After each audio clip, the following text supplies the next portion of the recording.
Hello. Today I'm going to talk about hate.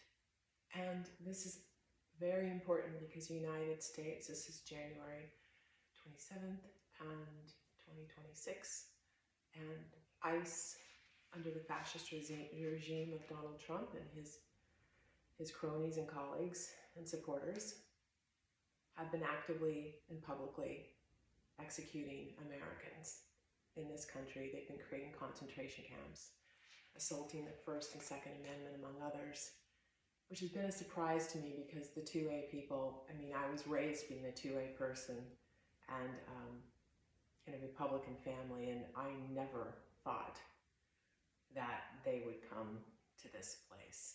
But all of that aside, I'm not going to get into the nuts and bolts in politics because I'm not that person. I paint. That's mostly what I like to do. I design gardens. I paint. I pick colors for your house. Those are the things that I'm good at. One thing I can say is I've spent a lot of time coming from a tradition of prayer when I was younger, and I left that tradition and went into things like meditation and explored other traditions. And I've stuck with meditation and the meditative qualities that can happen when one does sports, running, skiing, whatever, painting, creating. Any of those things bring oneself down to spirit and connection. And spirit really is about the lack of boundaries that we psychically and spiritually have as human beings, and others, including other sentient animals. So I don't get political on this side of mine, but that a little bit, okay, a little bit I do.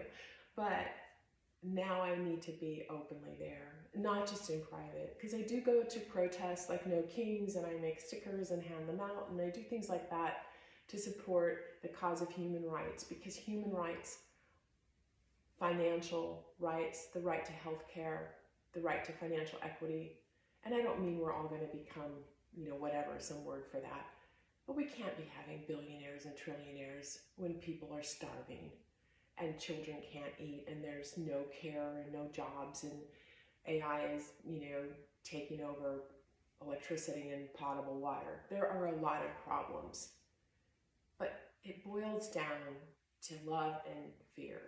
And in fear I include hate. So whether you want to argue policy, if something is about fear and love and hate, it's recognizable. And that's all I need to know. When I see what's happening in this administration,